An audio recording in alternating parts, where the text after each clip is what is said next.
Ladies and gentlemen, welcome to Wrestling Art with Chris Things. Ray! Do the hammerlock! I do the hammerlock! Ray! Do the hammerlock, you turkey necks! Yeah, do the hammerlock! I do the Hi, hammerlock! pals! Fancy seeing you here. You've come upon another edition of Wrestling Art with Chris Things. I am Chris Things Brian, your host, your pal, and we're here once again for a Match of the Week episode. In fact, a double Match of the Week episode, because we have the one to catch up on from our missed one last week when I was going nuts and my brain was melting preparing for that solo art show. But we're back, and fear not, I also, again, I know I've been saying this for weeks now, but I have a very talented wrestling artist lined up that I think we might even be able to squeak in as our next episode with our curator edition.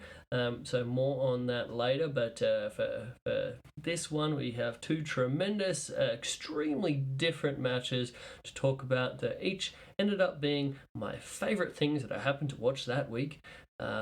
Enough that I made some illustrations of such things, and we get to talk about them on the podcast that this is. So more about that later. We have my esteemed good buddy Jeremy back on the show to talk about said matches, talk a little bit about the latest developments in his love life. I've really enjoyed how this is sort of like a multi-pronged, multi-layered story here. Every time we have him on, we get to talk a bit more about just this wrestling thing, but emotions and progressing on from painful love experiences. So we get into all the things on this show, but the thing that we're getting onto now, how's that for a segue, is my little what's going on in the world of Chris Things intro monologue. So I've had quite a sizable week here. Last week I was talking to you guys, and if you could tell my brain was melting during that episode, it's probably because it probably was. I just finished a run of not getting much sleep at all, a lot of high pressure that, let's face it, I put on myself with this silly art stuff that I do.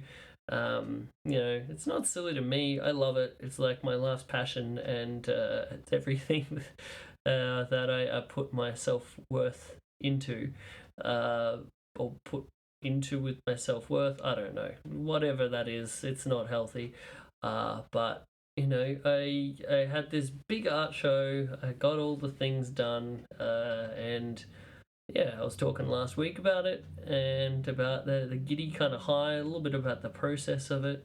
It was a fun thing. We had the big opening night this past Sunday, Sunday Arvo. Had a bunch of people come along. Even had some different people who listened to the show. We got to talk a little bit about some of the Match of the Week stuff.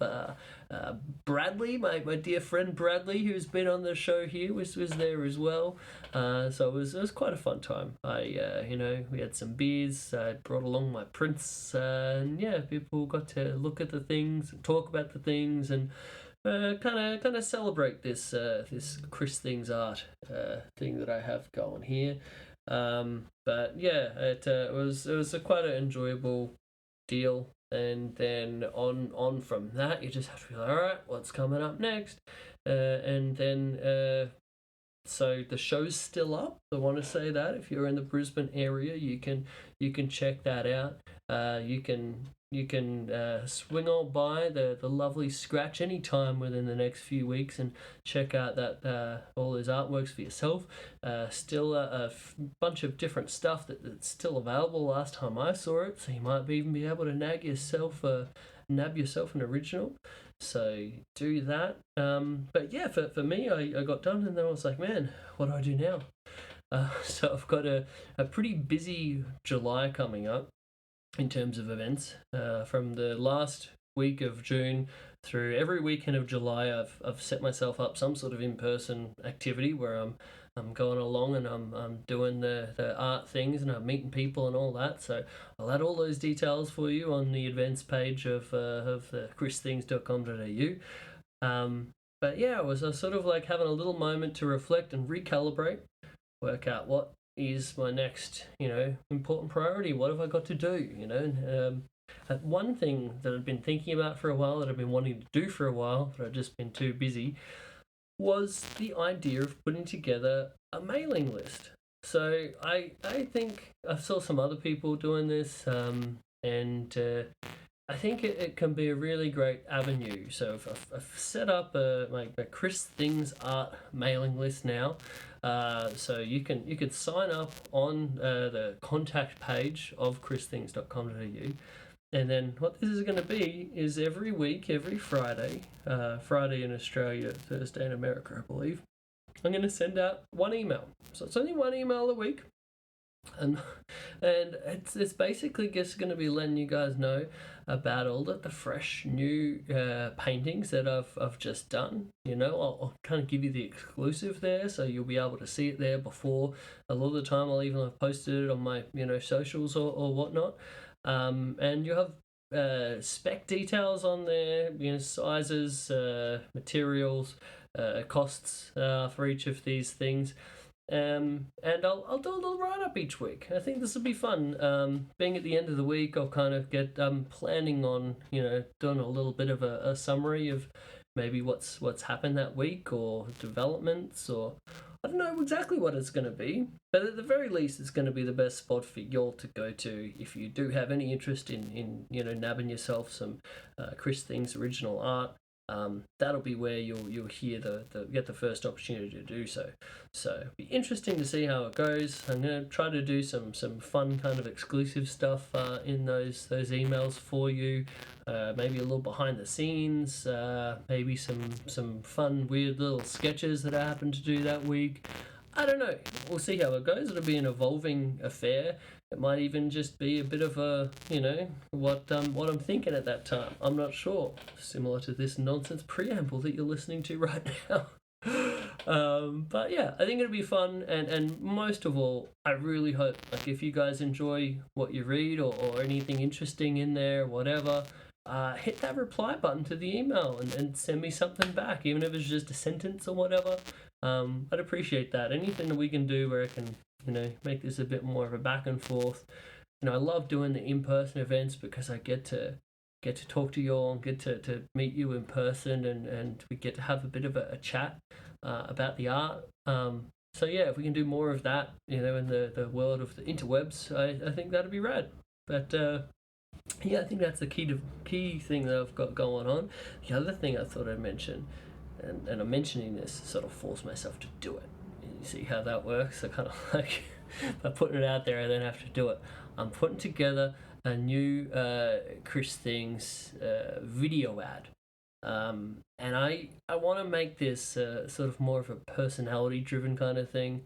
I wanna put my own goofy weird ass in there to sort of show people who it is that's making this stuff. I don't think I'll get to why or anything like that, but just put a little bit of myself into it. So yeah, I'm gonna be doing that. Hopefully I'll have that all finished up in the next week or two, so you'll be able to see that all posted on the old Instagram.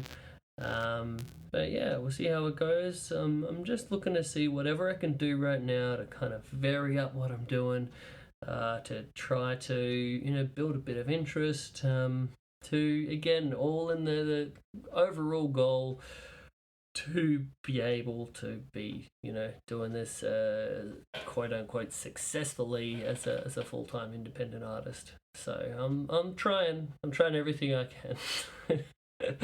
All right, but I think that's about enough of that. I think it's time for us to throw over to Chris and Jeremy for a little match of the week chat ski. All right, take it away, guys.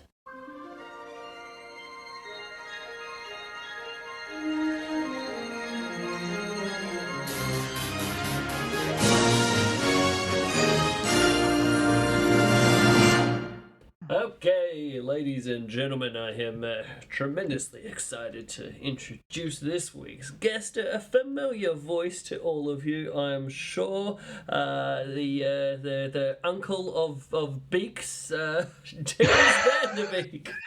Hey, the Uncle of Beeks. The myriad of Beeks out there, I am their uncle.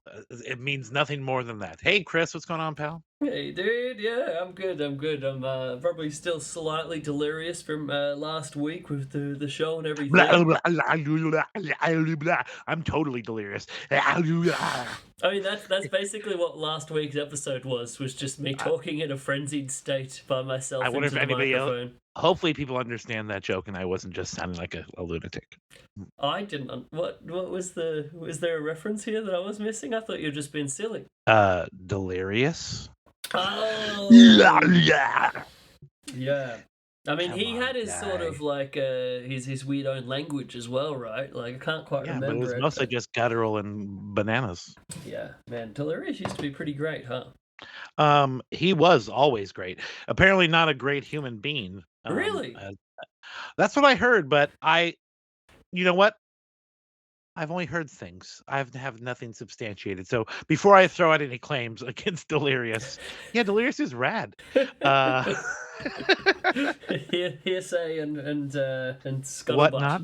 Yes, sir. Yes, sir. Yeah, but I remember loving his series against Matt Seidel back in the day in IWA Mid-South and Ring of Honor. I think they had some matches as well. Indeed, yeah. I just always found him incredibly entertaining when I believe he wrestled Evil Uno when he used the buttons on his outfit to, engage in some shenanigans. He has like a Nintendo pad on his leg. So, anyways, weird shit. I love professional wrestling, the time-honored sport and tradition. Oh, yes, very, very serious stuff. And today we have quite a combo of matches that I think really, really sums up the ridiculous contrast of this whole bit of us that's doing two shows with the double match of the week in the form of a match from earlier this year, a main event from Noah that I really, really enjoyed,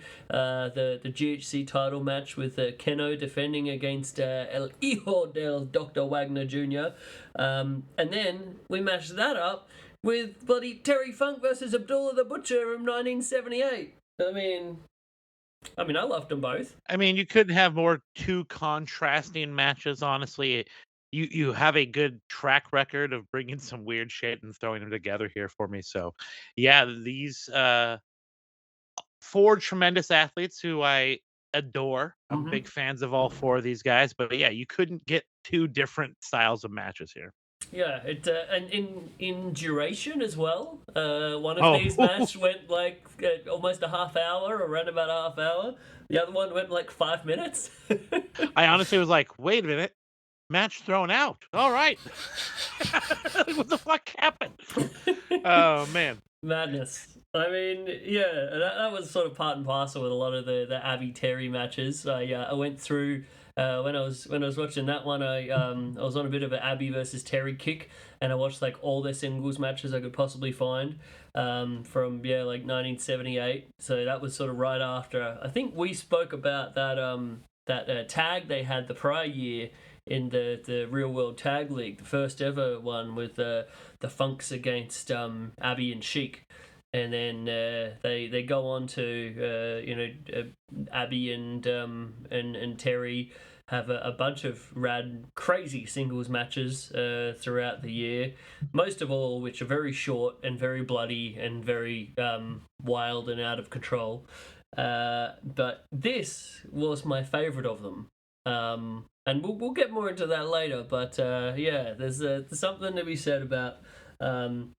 I guess two of the best wrestlers of the current time in KENOH and Wagner, and then Abdullah the Butcher and Terry Funk, who I think Terry could easily have a case made for being the greatest of all time. Yeah, he's definitely in contention. A lot of people would certainly say he is. I, of course, you know who I would say, Chris. Who would I say?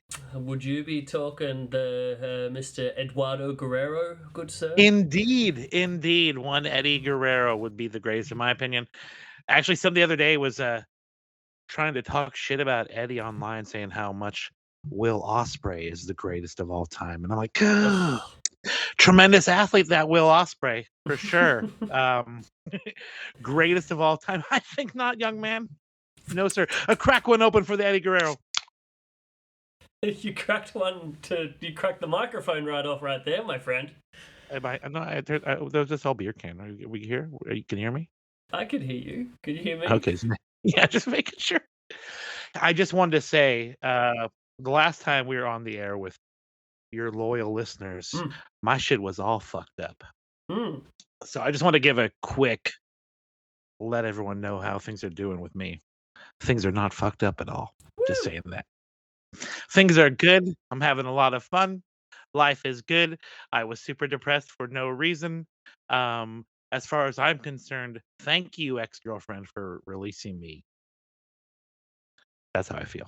Anyway, let's go back to the wrestling. That is so good to hear, my friend.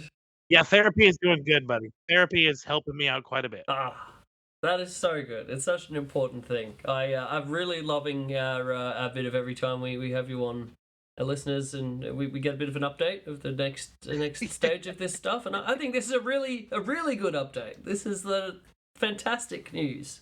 Yeah, I'm in tremendously good spirits today. I was like driving around. I'm like, I honestly feel so good. I feel like I'm on antidepressants. It's like, was so peppy. But yeah, I just wanted to give you guys an update on that. Let's commence with this awesome wrestling match podcast. Okay. Now, lovely. Again, very, very happy to hear that, my friend. I knew Thanks, pal. I knew it was coming too. You know, it takes a while to get to, but inevitably you're gonna get on the up and up, and I'm stoked to hear that you are, dude. Appreciate it, buddy. But now, onto our matches. So the first of this double edition. Now, just for our listeners, we're trying to keep this to a nice tidy time frame here. So we're going to go crazy off the rails here. We're going to do it efficiently. That's all I'm saying. But first of all, we have the main event of Noah show from February in Sendai. This was bringing up the dates here. This was a GHC World Heavyweight Championship defense by KENOH against the up and coming El Hijo Del Dr. Wagner Jr. This took place at the beautiful Sendai Sun Plaza in Sendai, Noah's crossover 2024 event. This was an interesting one because KENOH's had the strap for about 4 months now. I think he won it in December from Jake Lee, and he's had some tremendous defenses. One of my previous matches of the week that I had good old cousin Ben on to rave about was the awesome KENOH versus. Hey Ben. Yeah, I think he really enjoyed this one as well, actually. But yeah, KENOH versus his defense against Go Shiozaki, absolutely incredible match. He had a great one against Manabu Soya in January in the big show at Ariake Arena. And now we go on to his following defense against the son of Dr. Wagner Jr., dude who I think I said before on the up and up. He's made tremendous strides over the last few years in Noah. He's become one of my all-time favorites. You know, his dad, Dr. Wagner Jr., one of my favorite luchadors of all time. Same. Like, there's no one quite like Dr. Wagner and his Jr. uncle fucking Silver King. Yeah, Silver King, man, talk about underrated, incredible wrestlers. Silver King, shit, and who? What are you gonna say something there, sir? Oh no, I'm just saying like how tremendous Silver King was and highly underrated. It's unfortunate he almost got relegated to like a comedy act when he was in WCW. His run there, he was always, of course, proficient and looked great, but still, they kind of relegated him to being the guy who was going to eat the pins back then. Yeah, I mean that was a lot of the Mexican talent was sort of treated as cheap Mexican labor to an extent back then. But you know, I mean, you look back at his team with Tejano. If you watch any of that stuff from like UWA, it's absolutely incredible. But even those like WCW matches, he had some matches that probably got like 5 minutes, you know, on like WCW Saturday Night or like Thunder or whatever. And some of the best shit you ever will see. You're just like, I pray to the gods, why couldn't we get like an extra 8 minutes of this amazing like Silver King versus El Dandy match, you know? No, Chris. We have to have a lot of promo time from either Hulk Hogan or later Kevin Nash. Guys got to talk for a real long time. Fuck the wrestling. Fuck the vanilla midgets. They called the luchadors vanilla midgets. These guys are fucking bananas, man. We gotta have time for that Buff Bagwell match. Oh yeah, vicious and delicious, friend. But yeah, I thought you were going to make a reference to the fact that in this match in question, Hijo Del Dr. Wagner Jr. has Silver King on his wrist tape. I figured we were going to get to that, but I hadn't jumped to it yet. No, that was awesome. It was a nice tribute. They also mentioned the tradition of wearing the full white gear while they're wrestling in Japan, so that's pretty rad as well. Honestly, Dr. Wagner or El Hijo de Dr. Wagner Jr. is so well rounded. It's pretty fucking impressive because he's got like the modern day style, of course, but he also still has those good lucha basics, and you know, he's worked together to have the combination of modern wrestling as well as lucha. It's actually pretty impressive, and that Japanese strong style to a degree. Yeah, oh for sure, and I'm very impressed as well by his ability of like you cannot think of a guy who has more weight on his shoulders than with the Wagner dynasty, and you know the megastar that his father and grandfather you know were. And especially like a dude like, you know, Dr. Wagner Jr., like such a magnetic charisma in addition to being such an incredible luchador, like in-ring wrestler. Behind that mask, he was still so expressive, dude, and so cool. Like, not a lot of guys, they just kind of are the mask guy, and Dr. Wagner Jr. just like exuded charisma through that mask. It's tremendous. Oh, for sure. And then for a guy like his son, who, you know, I remember first watching him, and it was kind of like you'd see him similar to, you know, like LA Park's sons, where it's kind of like, oh, yep, he's clearly getting his sons on this show to get him some experience kind of thing. I always remember seeing early Hijo Del Dr. Wagner Jr. wrestling in like a t-shirt or like a singlet kind of thing in his matches, even in his early run in Noah. When he was teaming with Rene Dupree, of all people, former GHC they mentioned that during the champions, Dupree and Wagner. And just to see how far he's come from, you know, that time to here, like he's so come into his own.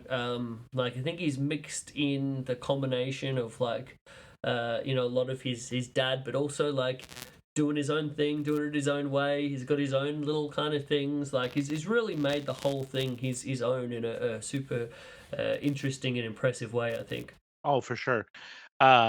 Plus, standing toe to toe with a guy like KENOH, who honestly like has taken, as far as I can see, Noah on his fucking shoulders and is running with it, and has always been awesome. Has that silent, subtle charisma. Like he doesn't need to be super expressive, but when he is, you're like, all right, man, that guy's got some fucking fire behind him. And those, oh man, KENOH was so good. People in the States need to see more of this guy. I've always said that when we used to cover Noah back in the day on the old show. He's the kind of guy where if we were in like what was it, maybe like 15 years ago, and we still had that awesome relationship between Noah and Ring of Honor that we used to back in the day. Like you could exactly envision a dude like KENOH being in the spot of like where Kenta was, you know, in like that sort of like late 2000s period, having all those matches, those awesome matches with like, 100%. you know, Loki and Roddy and Davey Richards and all those guys. Yeah, that would be fucking killer, man.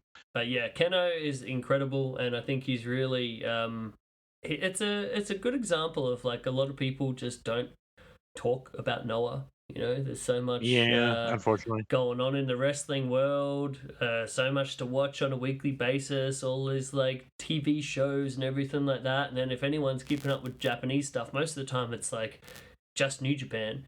So I think there's a lot of amazing stuff that happens in Noah that, you know, I try to champion, and I think there's some other people out there who do as well. But yeah, like some great stuff, and KENOH is the exact example of like, dude, you're not watching KENOH, you're missing out. For sure. Honestly, I was expecting this match to just be full bore, but the way it started out, they were kind of just like, you know, trying to vibe with the crowd, because KENOH is, even though he's a dirty bastard, like he's so well respected, this crowd fucking loves him. But then Wagner Jr. is like so loved by this crowd. Like it was pretty evenly matched as far as who the crowd was supporting right out the gate. It was super cool to see two like crowd favorites who have a lot of respect for one another, you know, 100%. going at it kind of thing. Like it was quite refreshing. And yeah, like you said, I think Wagner has really won over like the Japanese audience. Every show he's on, he's like way over. The crowd's like all crazy into him. But I mean, with the KENOH here, he's kind of like the hometown boy, because this show's taking place in Sendai. Oh, okay. But he's, as far as character overall, he's still a heel, right? Like, or is he a babyface character now? He's like a sort of interesting combination, because he's like a brash asshole in terms of like he always refers to the crowd as like assholes and like, you know, all that. But the crowd loves him, so it's kind of like he.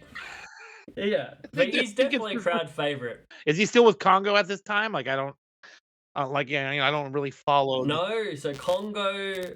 No more. Congo sadly came to an end, my friend. Yeah, last year when KENOH started his aspirations towards the GHC Heavyweight Championship on his big anniversary show, you know, similarly in the Tohoku region, he disbanded Congo, sadly. And personally, I don't think the world of wrestling has been the same or quite right ever since. But it is what it is.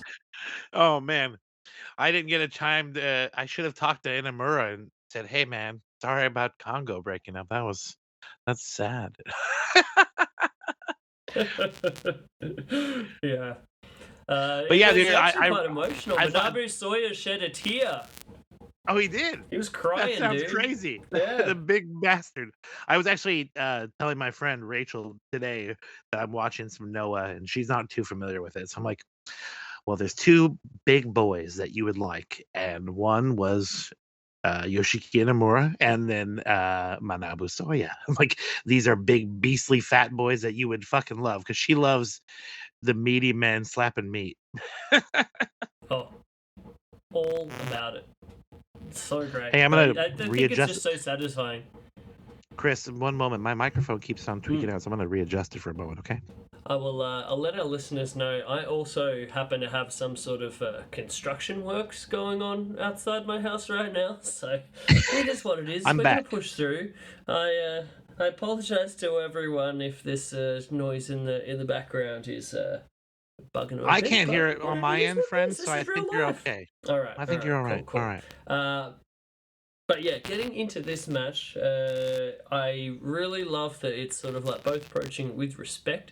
Yeah, you could. I loved like the early part of this where it was just sort of like a, you know, exchange, feeling one another out kind of stuff. We got to see some cool like different like grappling and submission work that I thought was real nice. There was They even did a pose off, friend. They posed off. Like, come on. They did one another's pose. That was a cool moment where Wagner did the fist king's fist, and KENOH did the old Wagner thing. Cool bit. Yeah, for sure. Really the first thing that was really impactful for me is when KENOH had the camel clutch like mixed into the guardrail. Like that's something I have not seen, and that was pretty tremendous. It probably is just because of the particular type of guardrails they have in Noah, but that was fucking rad. You should have drawn that. What did you draw? I honestly haven't seen the picture yet. You didn't send me. I'll shoot it your way in the chat here, but yeah, it was. I think it's quite amusing, the idea that it's like we're saying we're having a quite a respectful back and forth kind of match, but at the same time they're like on the outside whipping each other into guardrails and. Yeah.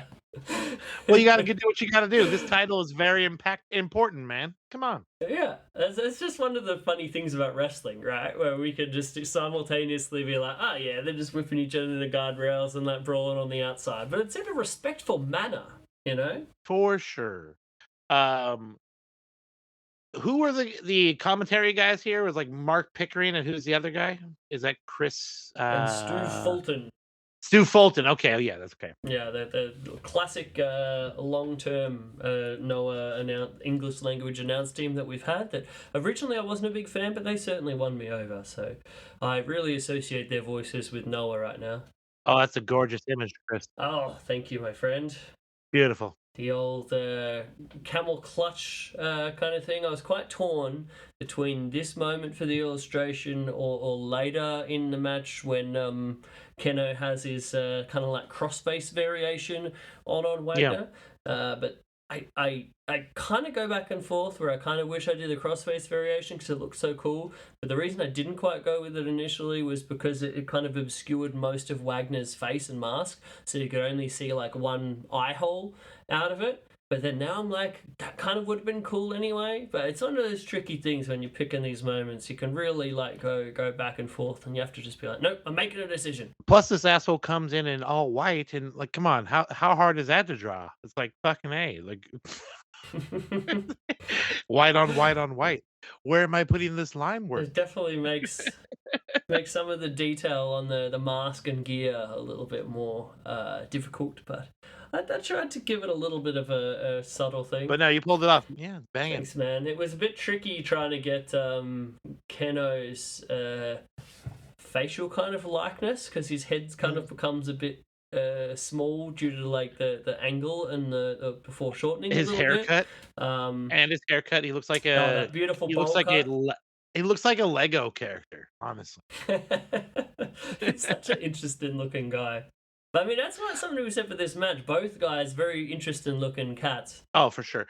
I liked when, I think it was Pickering, at one point when KENOH was yelling and swearing. He goes, KENOH is very proficient in swearing in foreign languages.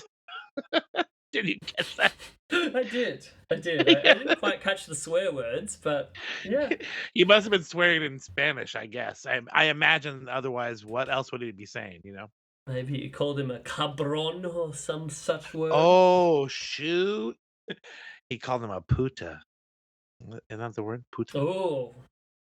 That's a... Hey. Puta. Yeah, good times. You know, people can't get away with doing that anymore on a lot of telecasts. Well, I would imagine not, man. We're in a very 2024. I'll cancel you. I'll cancel you right now. If you do, watch yourself. Yes, I'll have to go back and edit off me joining in on that that chant there. Trying to get in trouble here. In the sake of talking about this match as quickly as possible, there was a fucking awesome part that was very symbolic as far as the character KENOH was trying to portray at this time, as the steadfast leader of Noah, when he takes Dr. Wagner up on the stage right in front of the Noah logo and starts beating his ass. And then the commentary team couldn't be subtle about it. They had to explain what was going on. I was like, literally in my head, I was like, oh, that's rad. He's like representing right in front of the logo. And then Pickering's like, yes, KENOH, she beating his ass right in front of this logo. I'm like, fucking A, bud. Subtlety is not your attribute. I did think the same thing. So good. But you know what? Yeah. Wrestling is not one for subtlety. You know what I mean? I love the moments in wrestling when we do get a bit of subtlety because it's so against the norm, you know. But yeah, I can't disagree with you there by no means. But yeah, like typically, if they're in wrestling, they're really gonna beat it over your head. oh yeah, I like the acting skills of Hulk Hogan. Basically the exact same thing. It's not hot. Oh man. Some people are gonna get that one, Chris. Some people are gonna get that one. Some people who are fans of. All right. That's this is where I would have gone on a 15-minute tangent about the Dungeon of Doom, but this is where I'm steering the good ship back on. We have time constraints here, so get back to it. But yeah, I quite liked it in this match when we were getting towards the finishing stages that we were seeing Wagner using a bit of KENOH's offense. Him doing the big old double stomp. We saw a fantastic and missing totally, and the commentary team not selling it whatsoever. He totally missed the professional foot stomp, and they pretended like it did. Like we all saw he did not hit it. Just say he clipped it, or a nicking blow, or a glancing blow, or come on, so guys. I we all saw it. You there. He whiffed it a bit, but I'm like, it's a question of standards of foot stomps, right? So we watch a guy like KENOH who does a foot stomp, or like Kenta, for example. Stomps the fuck out of a dude, you know, really feels like he flush, at least bruises his spleen in the process of doing this double stomp, which is how I like it, to be honest. You're not going to do it like that, why bother, I say. But then you see a bunch of other dudes do different techniques on a double stomp, right? So we see Prince Devitt's double stomp on Raw. Yeah, Finn Balor these days. Wow, we literally went right to fucking Fergal. Yeah, it looks like Fergal used to have a good one, except now it looks like he barely touches the dude. He puts his heels on him and just right now he like puts the heels on and just kind of falls backward. Yeah, it looks like it does not make the slightest bit of contact, and that's acceptable. You know, everyone's like, yep, all right, great. Another one I think is interesting. Yeah. One of the most low keys. Oh, Loki had a sick one. He's more murdering motherfuckers. Kind of double stomp. But then like a guy that's like universally driving it through, heralded as one of the stiffest of all time in Super Dragon. The way Dragon would do his stomp, he would do sort of that it was like a pencil dive, clipping them with the feet, and then he'd like go down to his knees onto the mat. So it's kind of like not as deadly a one that you would expect. But so this one was probably a bit more like that, where he sort of did the tap, and then he sort of steps off and the impact goes into the mat, I thought. But I think it's more the contrast of watching KENOH just fucking obliterate a dude with it, and then when you see this other one, which in other situations would probably be perfectly acceptable, fine, totally fine, you're just like that doesn't quite cut the mustard here. Yeah.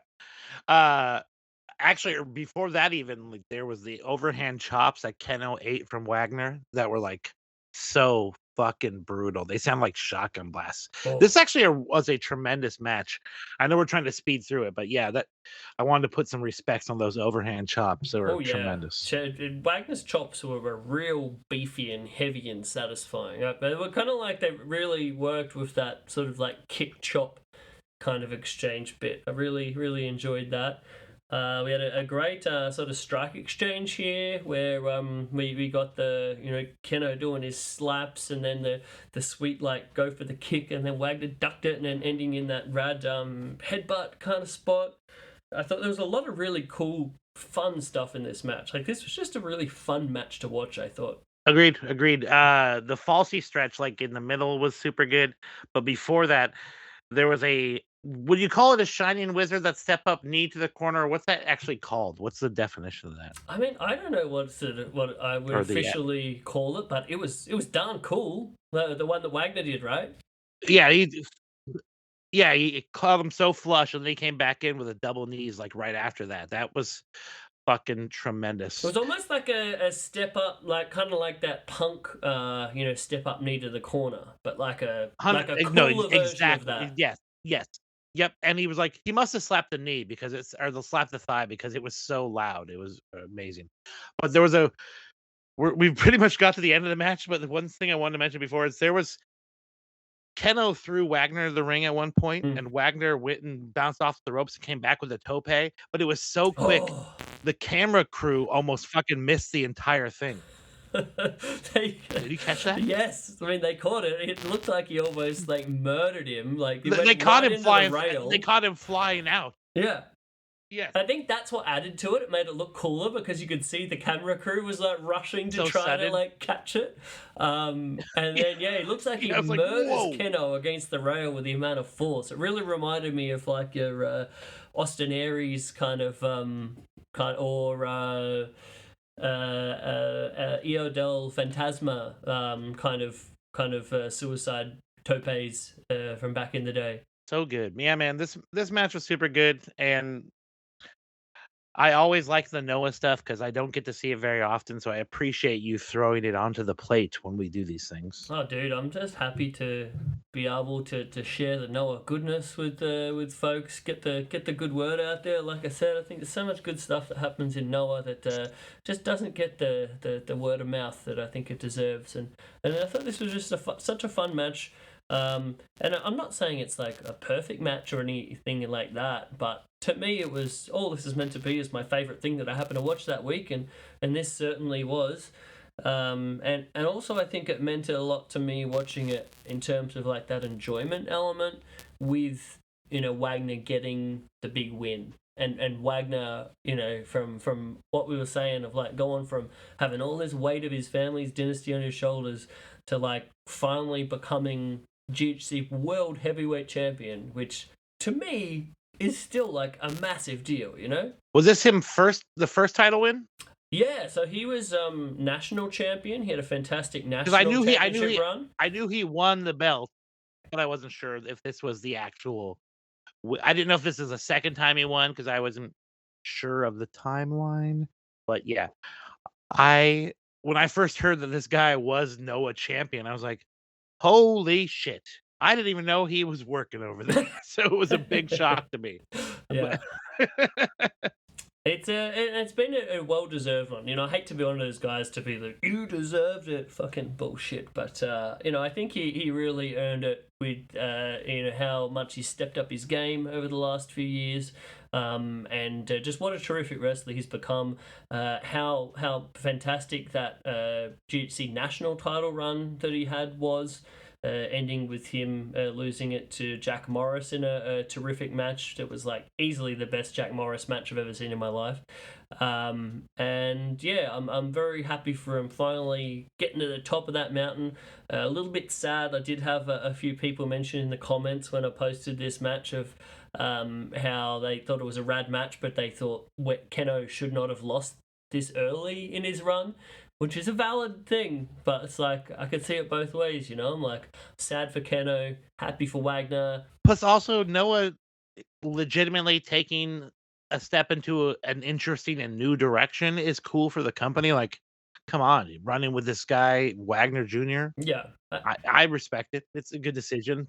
I think so. I mean, I think it's a lot more interesting than if they had have just had KENOH keep the belt and then lose it to like Kaito, for example. It's obvious as hell KENOH just running through people. It seems more obvious than a surprise win from this lineage of Lucha Libre, and a guy who clearly stepped up his game. I love the finish too, like the struggle into the Wagner driver and then the moonsault it's just tremendous. Like, wait, what an ending. Yeah, and it was a bloody lovely looking moonsault as well. Overall, I thought this was beauty. Fantastic They even match. referred to it as a BME. They called it a BME. Yeah, Come on. Yeah, it was very, very nice. But yeah, tremendous match. I praise. And then now we go into a match completely different. Bloodbath of a match that only went 5 minutes from right before. I have 3 notes. I have 3 notes in this thing. So this one took my place. One thing that might be significant here. So they had all those matches earlier in the year that I really quite enjoyed, but this ended up being my favorite. I think because it was so short. The whole thing was just really impactful and felt like a roller coaster ride of bloody joy. And also this took place right on the first night of the All Japan Real World Tag League, so the second ever tag league, 1978. And basically, I think the only reason this match was here was just to re-whet people's appetites for the upcoming tag match in the tag league between the Funks and Sheik and Abdullah. Yeah, you don't say. Wasn't the match right afterward a Dory versus Sheik? Yeah, right. And then that does the exact same thing to hype it too. But so in a way, this match is just like a brief setup match. But I still enjoy. I like how the announcer was selling the spinning toe hold before the match even started. Like, they're just the first thing I hear is in English, spinning toe hold, spinning toe hold. Like, all right, we know where this is going. Oh yeah, and this. And how young did Terry look? Holy crap! Oh, what a young whippersnapper! That good looking cat. Full Terry. head of hair. Isn't it wild that like Terry can go the span of being this like young, good-looking baby face that the Japanese crowd just fucking adores, dude? Like the most grizzled motherfucker ever. Yeah. It's amazing. I love it so much. His variety. I'm Terry Funk. All the love for Terry. Terrible Terry fucking Fisher. I apologize. I wouldn't say terrible. Appreciate it. I didn't want to put myself over at all. I think it was pretty good. It was about I'd say in the top 75%. 80% of Terry promos. All right, sweet. I'll take it. Yeah, nice. Good stuff. I know we're trying to speed through this, but we have to have some of our silliness in the show. Exactly. Otherwise, it's just not us, Chris. Yeah, you don't want to deny the people of a little bit of nonsense. I mean, what even is this? But also, Terry looked young. Mm-hmm. Abby looked abulous. Completely abulous. Mm-hmm. He looked. It's funny seeing slightly younger Abby. Like he's still the weird, freakish looking creature that is Abdullah the Butcher. But you know he's a little bit more taut. Can move around a little bit more. He's not quite as Yeah. I thought he looked. I like this version of Abby. He's like got that dirty little mustache and shit. Yeah, dirty little mustache. Yes. He was like one of the scariest wrestlers when I was a child. Like. Most wrestlers I wasn't terribly afraid of, but he was scary. This man from Sudan. I'm like, I'm not fucking with Abby. Oh yeah, I remember. Guy's got a fork. I had this wrestling book. It was really early on in my wrestling watching from being a kid. It was like wrestling's top 20 wrestlers or some shit. And one of the guys in the early pages was Abdullah the Butcher. And it just has this giant picture, in addition to this like bit of a blurb write-up, it has this giant picture of him like eating a raw chicken. And I was terrified. Oh, yeah. And like the blood. I like the one, there's an awesome photo of him in bed eating a whole bunch of KFC, which is, seems like an update of that original photo. Oh, I adore that. Have you seen that? And it's the one where he has the picture of Inoki and he's like going to feed the bit of chicken to the picture of Inoki. That's what I'm talking about. Tremendous. So good. But yeah, I think this match also what added to it was it took place in Korakuen. And it is wild to see sort of current day Korakuen compared to here. It's the same building, but they used to jam so many people in there. Like you watch this match and you imagine that's like current day Korakuen Hall. Talk about like a fire and safety hazard or whatever. Like it looked like they just jammed as many people as they possibly fit in there. And I think that really added to the crazy reactions of this match. The atmosphere as like, Terry was coming to the ring, had that real like Von Erich kind of thing where he's just being like mobbed by people who just love him so much. And then Abby just having this like monster movie kind of like thing to people. Did he have no music? I don't know. I couldn't quite hear it because normally he like Terry had tunes and then Abby came out. Well, I think nothing. The part of Abby's thing is it Abby normally like comes out to that awesome Pink Floyd song that has like that real like slow beat to it. So when you hear the whole thing, you can sort of like you can sort of hear it, but I think maybe it might have been going here and we couldn't really hear it just because of the nature of the song. I don't know. Maybe he just came out to no music, but that was my thoughts there. And then a cool thing, they did a little bit of it when he went to get in the ring. In their previous match, when he got in the ring, Terry cuts him off and he starts like wail on him right away. This time you could see they almost like did a nod to that, where Abby's kind of like, hey motherfucker, stay away from me this time. We tossed him out to the ring.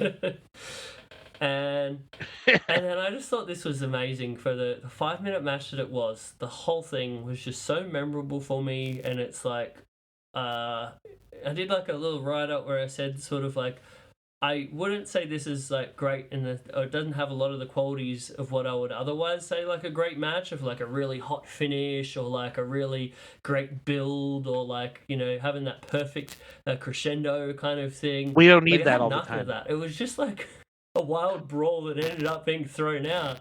But in just soaking up like the moments of this match for what it was so enjoyable. Yeah, it was them pretty much.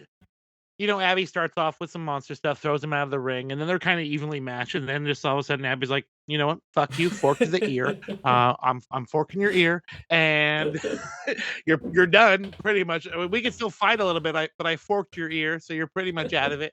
And then Terry's trying to fight back. It's just so wild. Terry literally fighting from his knees at one point, so good. And then when Terry gets the advantage for just a brief moment, quick forking again. Yeah. Abby grabs the fork, quick jab with the fork, puts it right back into his pants without the referee seeing. Like, to me, the fork thing is so rad because no one really did it before too much. And then Abby could just fork the shit out of somebody and then hide it real quick. It's like such a good weapon. I mean, it's the classic Abby Chic. Chic, I think, was quite perfect with it as well, with the sharpened pencil kind of deal. Proficient forking. I think this one might, because obviously we know Abby very well for the fork. I think this might have just been like a spike from the brief moments that I saw in it.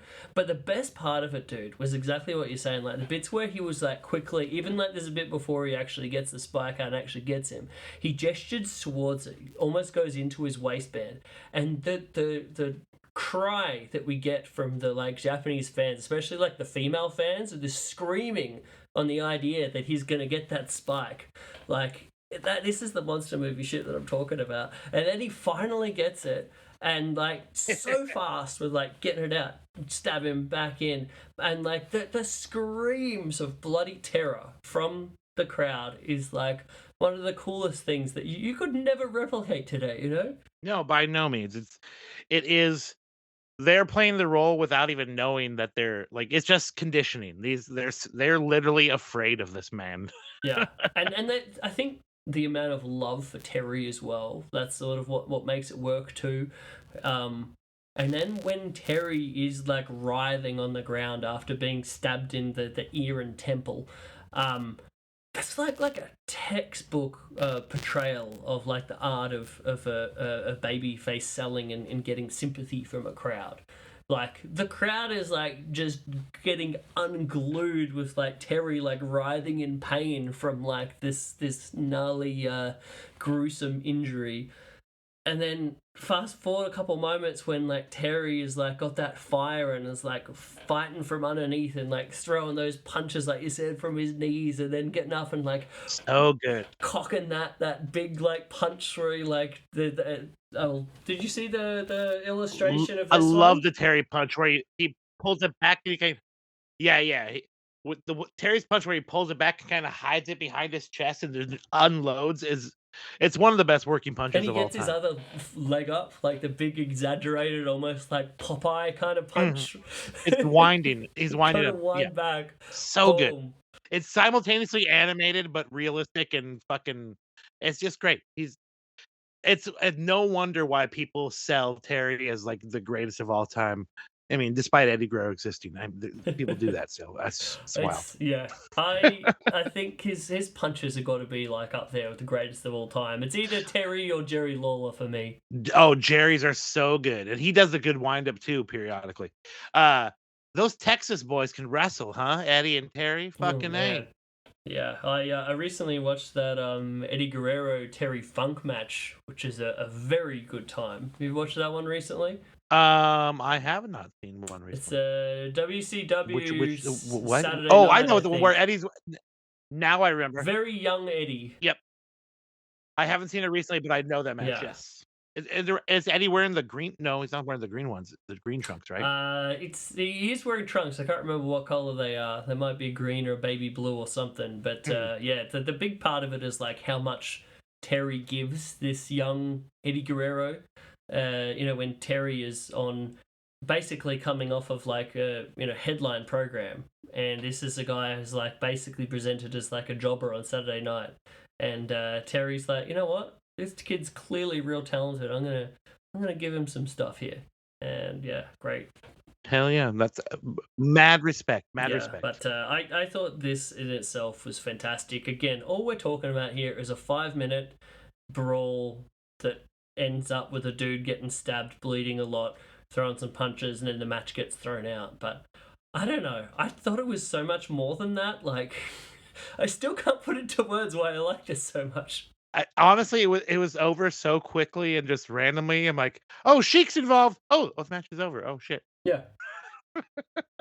And then I thought you wanted me to watch both matches, and I started watching the other one. And you're like, no, just watch the first one. We're just watching 5 minutes. I'm like, okay, cool. It's yeah, I mean, it definitely, I do appreciate the other half with Dory and Dory and Sheik. Basically, I'm now very pumped for their match in the upcoming tag league, which I'll definitely be watching in the near future. But yeah, I mean, it was basically sort of all just a preamble to this tag, but it's just so much fun. And sometimes maybe it's like something to be said about like minimalism, and like we don't need like necessarily a big 30-minute match always to be something that's just bloody great. Yeah, I don't know. I just love this. I don't know if anyone else would love this quite as much as I did, but in a vacuum, I think this just also stands out so well, where you just like gets transported to a completely different world. That is awesome. All right. Fuck yeah. I need more Abby in my life, honestly. Like the scary shit I remember as a kid wasn't as fun as this. He just intimidated me. My favorite bit of Abby, I think, is we saw earlier in this match, his like little brief kung fu display, where they had like a standoff and Terry like Oh gives yeah. him like a back elbow or something, and then he like responds with this like hoo hoo hoo, and the crowd goes nuts. It was awesome. Kung Fu Abby. Yeah. Kung Fu Abby. Yeah, man. You need to make a shirt. You need to actually, Ooh. Chris, you need to do a fucking cool drawing of that pose and then sell that as an Oh item. shit! Would it actually have the tagline of Kung Fu Abby on the shirt, or is it just the visual? I can't see why not. Okay, there could be something here. I think you're onto something, my friend. All right. Noted. All right. Well, definitely going to be more Abby coming up in the future. More 70s and 80s Abby that I watch. The more I love him. And I think he's so much more than like the stumbling, bleeding guy who forks people than a lot of people think that he is. But I think that draws us to a close of today's double feature here. Two great but very different matches. And we'll have to see what's coming up next. But do you have any plug skis for me, my friend? I can plug away. I am James Vanderbeek on the internet machines. You can follow me on Instagram or Twitter. I'm also part of a wrestling company called SOS Pro Wrestling based out of Tacoma. I do commentary shows once a month. We have one coming up here next weekend on the 14th. It's Daniel McCabe's last match in Washington. Whoa! Man, I'm stoked. I get to call that, Chris. I get to call that bad boy. But yeah, actually, that's not next weekend. It's the fall weekend. I don't know when this shit drops. On the 14th, to be clear. And then we have another show at the end of the month up in Seattle at Shipwrecked. You can check us out on IWTV. It's SOS Pro Wrestling, as I said earlier. And yeah, that's pretty much it. Nice, man. I've been keeping on top of little old Daniel's last match series. Pretty rad that you get to be there in person for the last Washington one. And do we don't actually know whether the actual last big match is going to take place, do we? I don't believe so yet. No, I actually was up in Canada to see him wrestle Judas Icarus for his last match in Victoria, BC.